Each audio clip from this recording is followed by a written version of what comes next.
Hi, thank you so much for being here at our last Sports Med seminar of 2023. My name is Becca. I'm the Director of Sports Medicine for Spooner, and I'm so happy that you're here today to talk about the team, whether you're joining us online or you're here in person. When I was thinking about what this last seminar should be about, I realized all of our seminars over the past 3 years have touched on the importance of the team, working together, collaborating, but we actually haven't talked about the sports medicine team as a whole. So I'm very excited to have Ken and Kim here to talk both about how you build a sports medicine team, especially an interprofessional team. And then no matter how good we build it, there's going to be conflict. And so how do we deal with conflict in a healthy, hopefully, way? So I'm really excited for both of them to be here today. I do want to make everyone aware that we do hold a large format sports medicine conference called The Huddle, and that is April 5th and 6th of 2024. And it follows a lot of these same themes. So it's a 2-day event, and we talk about building the team, working as a team, treating athletes at the highest level. And we would love to have you a part of that. Right now, it's on sale. So this is the time to register for that event. You can check it out at spoonerpt.com/the huddle. You'll see all the great speakers that we have. It's going to be another great event. So please join us in April. How today's going to go, a little bit different if you've joined us before. So we're going to have Ken come up. He's going to talk about building the sports medicine and performance team. And then we're going to do Q&A with Ken. And then I will come up and introduce Kim. She will talk about resolving conflict on the team. And then we'll do Q&A with Kim. So nobody wants to hear from me anymore. Let's hear from our experts. Let me introduce Ken first. He is the Director of Sports Medicine and Performance with the Arizona Diamondbacks. And as we know, they had an excellent year this year. He was previously the head athletic trainer with the Diamondbacks and the head athletic trainer with the Tampa Bay Rays. He also served as the assistant athletic trainer with the Rays from 1998 to 2002, after serving as the organization's minor league athletic training and conditioning coordinator. Prior to joining Tampa Bay, Crenshaw worked for 4 years as the minor league conditioning coordinator for the Braves. He is a native of New Mexico, and he received his undergraduate degree in sports medicine from New Mexico State University. He is a certified member of the NATA and the NSCA. Please welcome Ken Crenshaw. This paradigm here, I don't know if anyone knows who Simon Sinek is. It's kind of, so he's kind of rolled this out. Like, if you know what your why is, then it's a lot easier to come up with how and what you do. So it's really important to have your why and simplify that. So we're going backwards. I got it now. Story, a little bit about me, because I always think it's important for you to know who I am. Like, who's this guy up here talking to me? Any experience? Where did he get his stuff? I had a moment in high school. I was a freshman in high school. I had a basketball coach come up to me, and he put me in a really tough situation. And I had a lot and he didn't let me be on the team.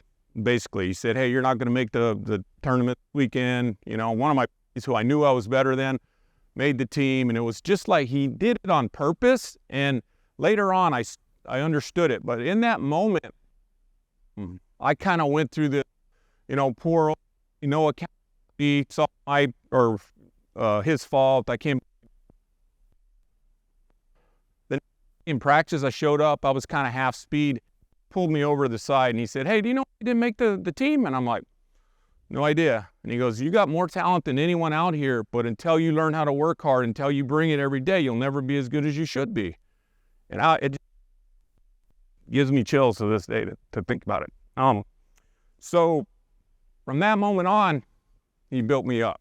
He built me up. He made me better. Okay? But that changed my life. It's like life. So all of you have had some sort of mentors along the way, and some people that are going to hold you accountable to things that you don't necessarily want to be held accountable to. But when you get in that uncomfortable spot, that's when you're going to grow the most. So keep that in your mind, because I'm going to challenge you a little bit today, okay?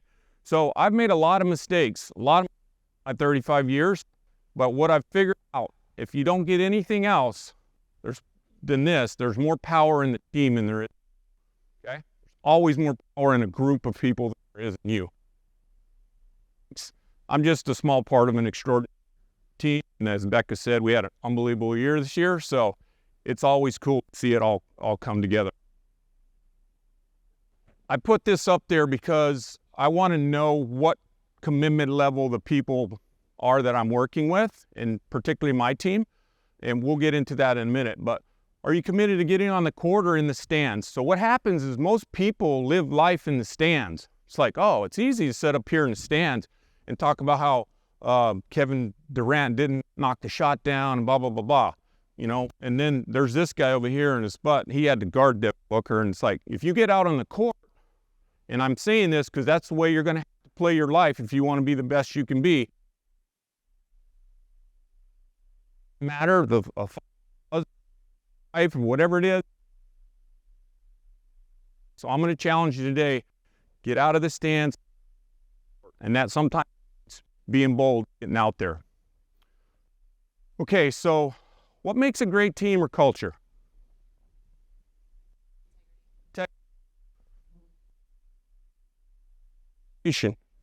Trust, accountability.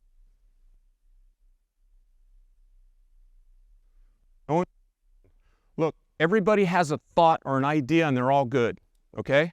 What I do is try to help you streamline the way you're thinking and streamline what's really important, okay? And these are things that I've figured out. But what really makes a great culture and team?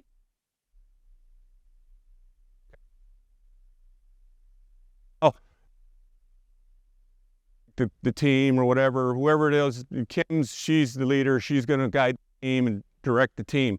That is a lack of accountability, is what I've learned. No, you. It's all you. Once you be the best you can be, then the team will be good around you, okay? Don't wait for somebody to make you good. Do you know your weaknesses? Do you know your blind spots, and how do you find them? Anyone have any ideas? Do you know what you're good and bad at? Sorta, kinda.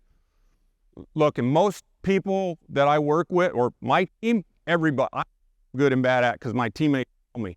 I demand that they tell me what I'm good at.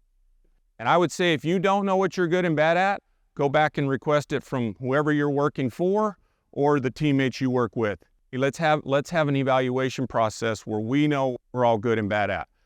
The team, when you know what you're good and bad at, then you can play well with the team. If you don't know what you're good and bad, problem, okay? That's just one simple tip there. So as I said,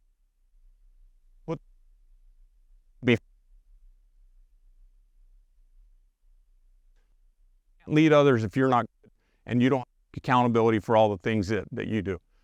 I love to break it down this way. The game. That's all it is a game, if you can think about it that way. It's just a game.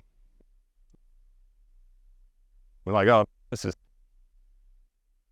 really, you have a choice in the game. Win, to lose, to make a difference, make a difference. Be happy, things that we all think, but you have a choice. I think what most people are afraid of, is being great. Because when you're great, then everybody expects you to be great again. Figure it out. It sounds, you not really want to be great. No, you're actually afraid of being great because it takes commitment. It's a lot of things that we're going to talk about, but that's what most people are afraid of. So I want you to ask yourself, am I really afraid of being great, or am I just okay where I'm at? Okay? So life's going to offer you people and circumstances, bosses, patients, athletes that you work, offer you people, and they're going to offer you circumstances to show you're pissed off at something, you're mad at something, is a mirror for you to go, I'm hung up with the Matt Leinart on the wall over there. It's not Matt Leinart that I'm hung up with, it's me, okay? And when you can get into that space of thinking, you, as far as I'm concerned, you control everything that happens to you, okay? You're the problem in every situation. Think about it that way. As far as I'm concerned, I'm the problem in every situation. And you make a decision, make a choice, make a difference. If you say, well, it's Matt Leinert's fault, or it's Becca's fault, or it's Kim's fault, you're giving them all the power and they have the decision to make the choice for you, okay? So this is a little bit of a busy slide through it. So most people all work out of fear or uncertainty, like, like what's going to happen with COVID and how's this going to play out? And, the fear and uncertainty, it really puts people in this uncommitted, unknown spot, okay? And then this area here, certainty, committed, known, if you look at the way it can transition from uncertainty to certainty, start to see things in the middle here. Your ego is probably number one thing. That's what I figured out. Like, we have a saying with the Arizona Diamondbacks Force Medicine Performance Team: check your ego in every day when you walk through the door. It's not about you, it's about the player. How do we get him to go out there and play or his absolute best? But in the middle of that, you have to have some trust. Somebody said it a while ago, faith, and we're going to step into trust here in a minute. So again, you have a choice, and the game you're playing is going to be pretty quick. That's what I've learned. I'm 56 years old. I felt like I was 20 a couple years ago. It happens quick. Kim's nodding back there too. So, the other side of that fear you have of whatever it is, there's freedom. And I want you to think about that, okay? So I talked about these blind spots. So I like to work out of this paradigm of things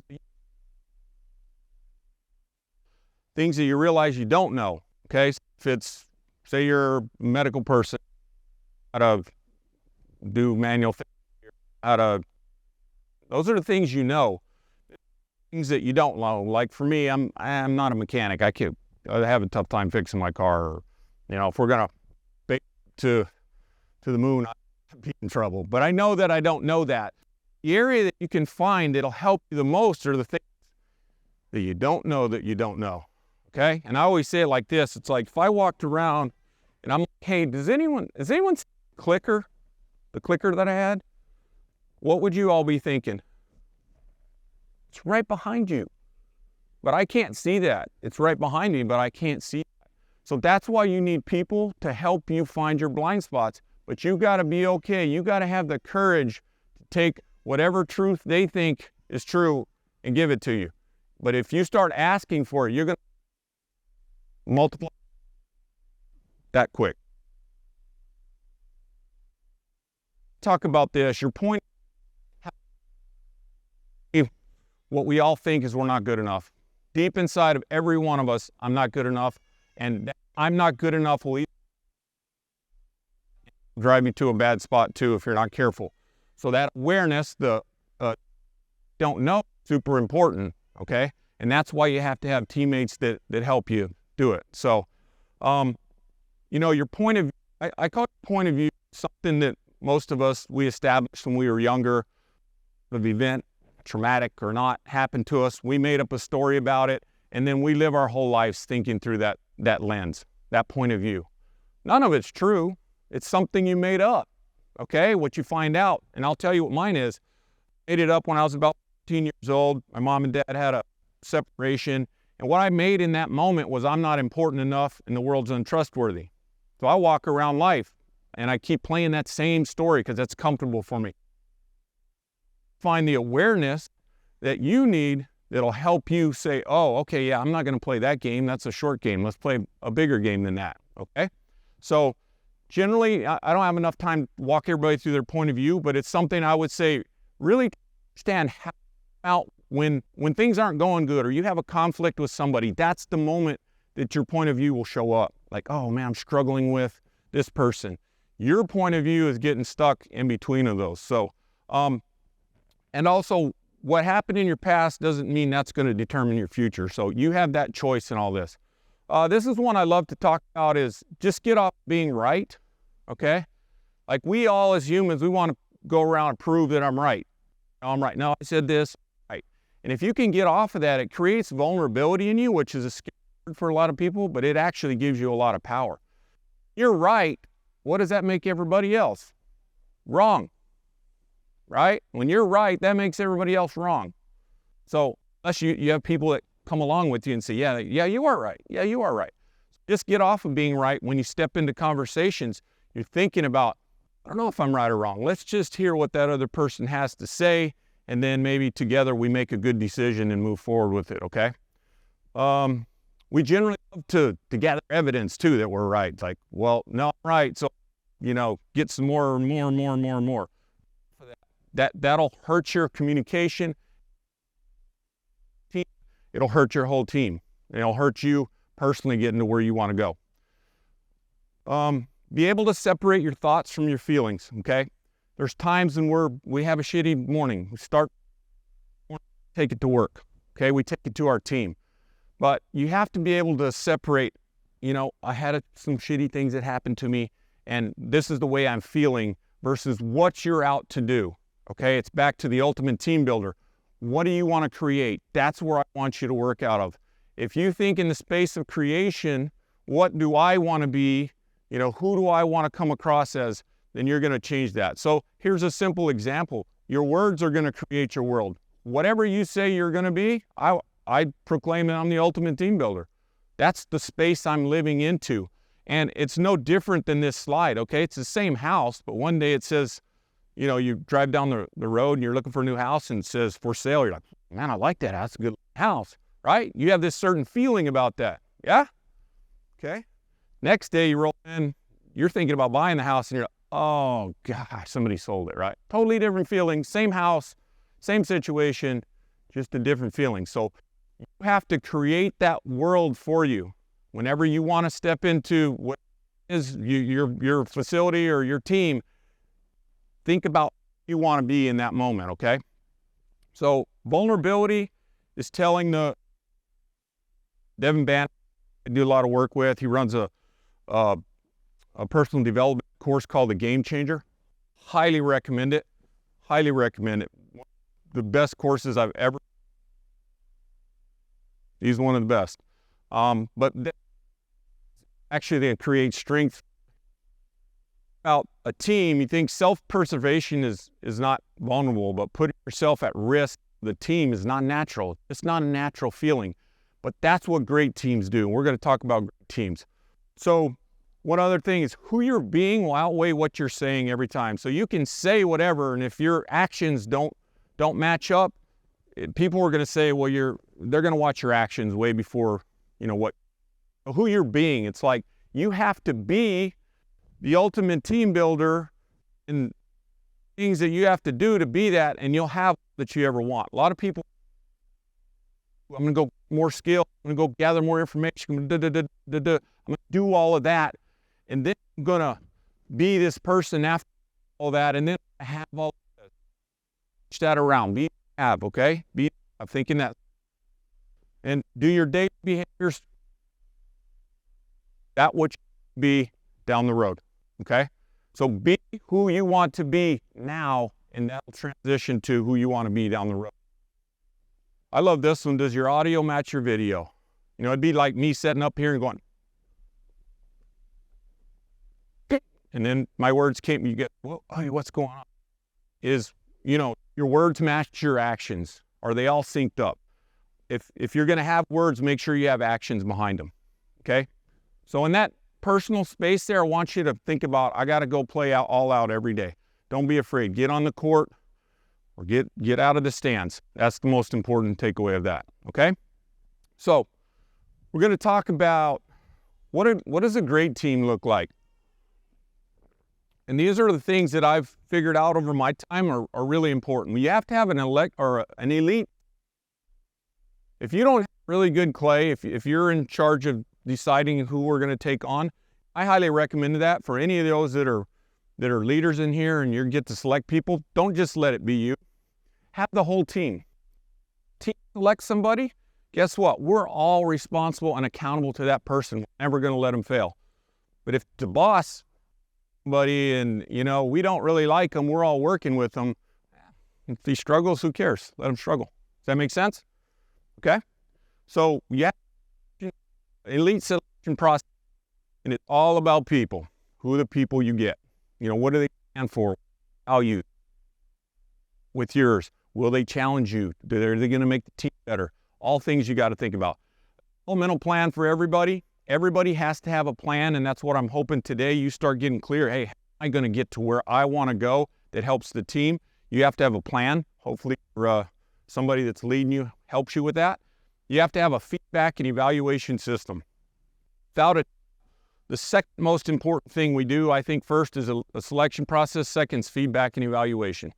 Like, I know what I'm good and bad at because 34 this team tell me every year, this is what you do well, this is what you can improve on, and now it's my responsibility to do it. It's one of the most powerful things.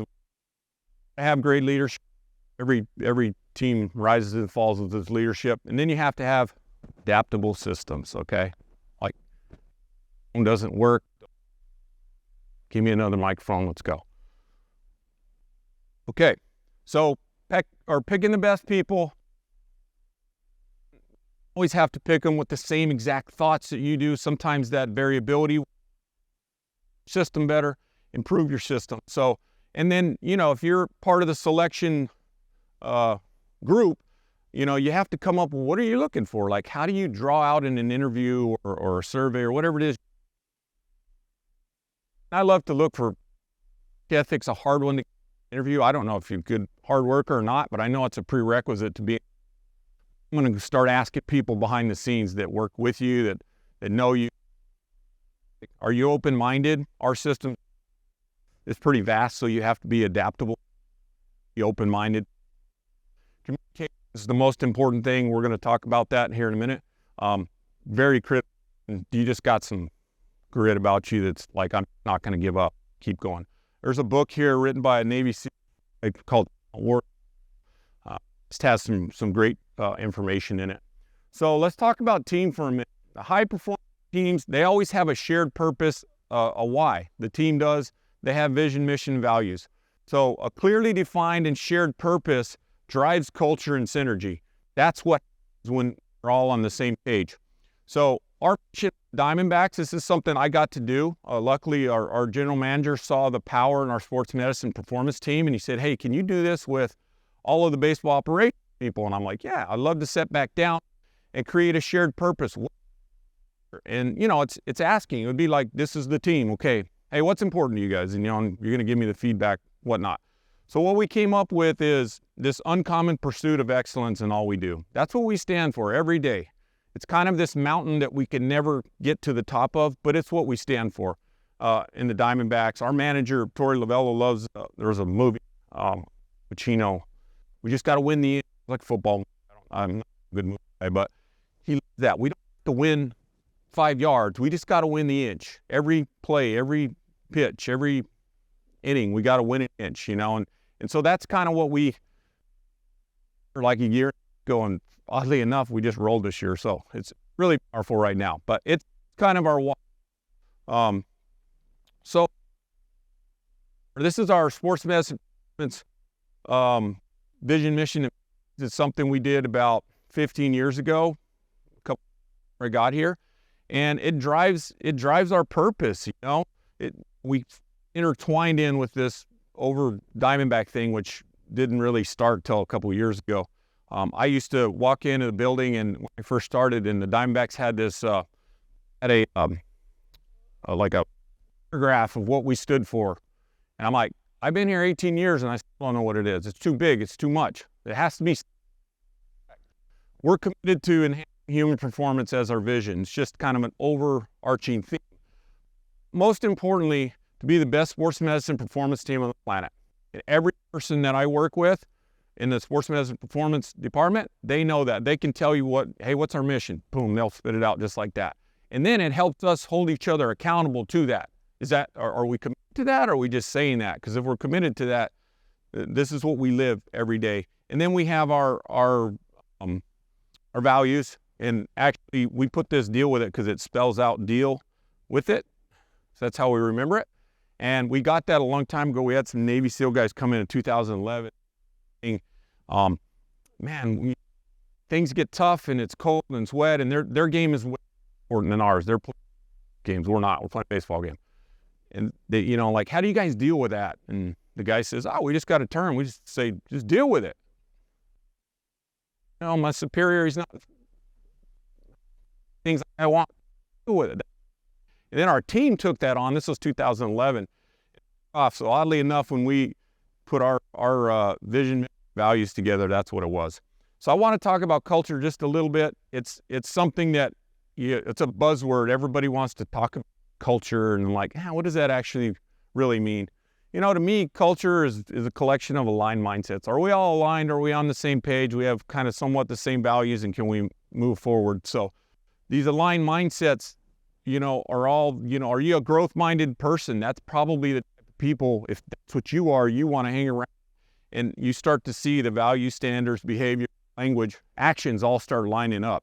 So that's kind of what culture, more importantly, is synergy. How do you take your team, and it's what we did this year at the baseball team. We played beyond what our level was. We did.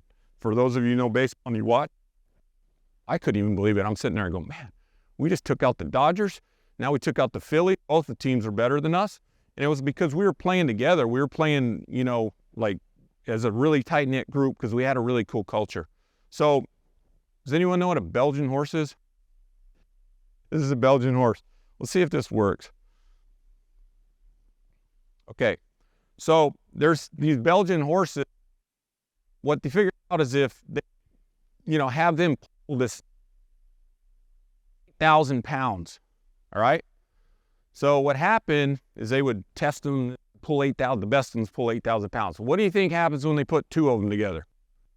You think they pull? 15, right?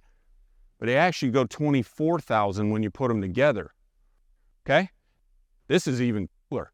What they figured out is if they put two of them that were raised in the same barn and farm together, they actually pulled 32,000. Ones that was born in this farm and that farm, they pulled 24,000. So what it is to me when that synergy is really powerful. It comes with some of the things we're going to hit on. So high-performing teams are resilient. They're like the Grand Canyon. That water never stops flowing. Keep going. High-performing teams, they always have solutions to the complaints, okay? It's easy to set a team and everybody has complaints. Nobody has solutions. So it's either the results. That's something I love to, as an influence. Okay, great, we're complaining. What's the solution? Let up for results. That's the name of the game. So there's a great book here by Pat Lencioni. I don't know if you've read it, The 5 Dysfunctions of the Team. I love it. I think it's, and these are the things he always talks about. Absence of trust. Somebody mentioned that while ago. The fear of conflict, the lack of commitment, the avoidance of accountability, and the inattention to result. Really, they play out every day in your team. Kevin Eaton's a good friend of mine. He was a Boston Celtics back when they won the title and stuff with our team. And he has a book called Why the Best Are the Best, which I highly recommend. And he always says his champion.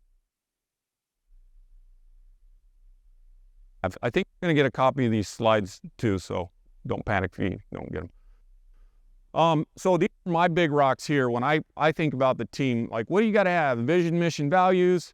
You got to have commitment in the middle of that. You got to have expectations and clarity. People love clarity. They want to know what's expected of them. Yeah.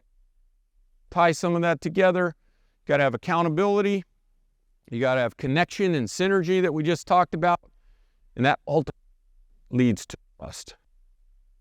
Really important. You're going to find out here. So what's the most important value for being a great team and having a great, the most important value? Go ahead, spit it. What's the most important value? Communication, trust. Awesome. I've done this, I can't tell you how many times. I've kicked out. Trust wins every time. You want to have trust with who you're working for. You want to have trust. Automatic survey app, and it had all of these words on there. So, Sinek said that a group of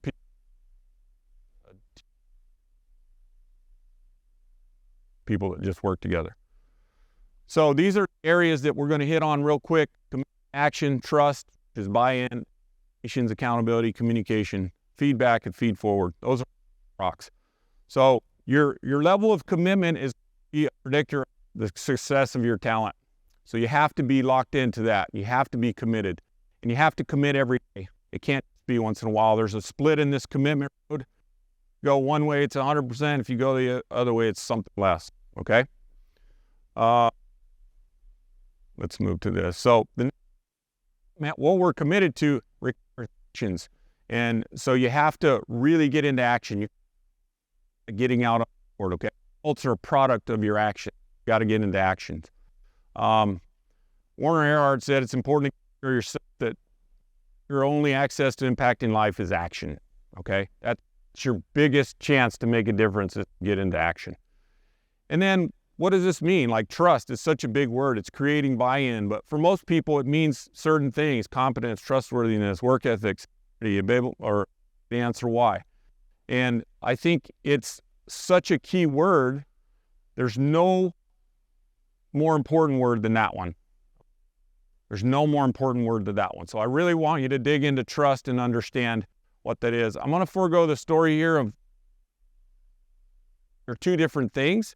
This guy, Charles Blondin, he used to walk across Niagara Falls with a tightrope, which is pretty risky back in 1859. Got where he could do it really well. People would pay a lot of money to watch him. So he's pretty trustworthy, right? Yeah, he can do that. And then what trust willing looks like. So he actually got his manager on his back and then go back and forth. So there's a difference. It's trustworthy. Are you trustworthy? But are you trust willing to follow whoever the people are? People love clarity and expectations. Another great reference, you've not read it. It's a magazine story about trusting and leaning on each other. Something that means a lot to me. Accountability is another big key word for me, another big rock. Like we talked about it early, you have to have accountability to yourself and to your teammates. So this is kind of the general, the world plays out. Like most of the comforting lies, the truth. And it has court, not stands. And so I would say get a swim buddy, get a partner, get somebody that holds you accountable, okay? Like, hey, when you're getting negative, like we have an internal saying with our group, hey, if I'm getting negative, let me know, okay? And then communication. Communication's so key. It's clarity and connection is, to me, is what communication looks like. And it's the most important tool that you have, communication, because it rides everything that you do. And listening in that communication is the absolute key. You have to learn how to listen well and not just listen to respond, listen to what the person's actually saying. And, when you're talking, I love to think of this analogy. If your words is worth $10, spit out. Like, be precise with your words and how you actually put them out. Context, it's make sure you understand the context around the communication that you're having. It's really important. If you don't understand the context, you're going to probably not be responsible with your word, and you're going to step on a lot of those blind spots that you have. And they both have a bad diaper, but one's like, oh, this is fuzzy and warm, and the other one's like, I hate this thing. So just understanding good communication always equals agreement. So when you leave, you have to have an agreement. Don't leave the conversation. On that, are we good with that? And then one of the last pieces is feedback. They're all essential for growth. It's probably the most important thing we've ever done. It's easy to talk about what has been done. I'm going to give you some feedback on that, but I'm also going to give you some feedback on what we need to do going forward, which creates clarity. And again, it's what happens in general in organizations. The leaders love to evaluate everybody below them, but if you are a leader, ask for evaluation. That's how you're going to get better. Your teammates will tell you if you're good or bad, what kind of leader you are, how you can get better. So super important stuff. So just to finish this up there, the key performance indicators of building an optimal sports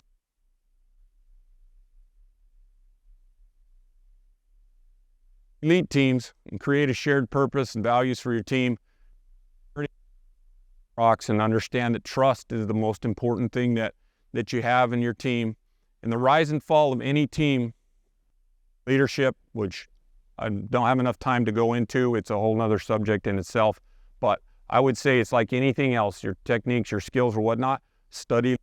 You can watch people well, you can read on it. There's so much about it, but it's really important. And it's like any other subject, you gotta make sure that you understand it. Make sure you those that, John, legendary coach, and for me, just, he was kind of learned a lot of leadership through my high school coach, and it's what you learn after you know it all that counts. Thank you.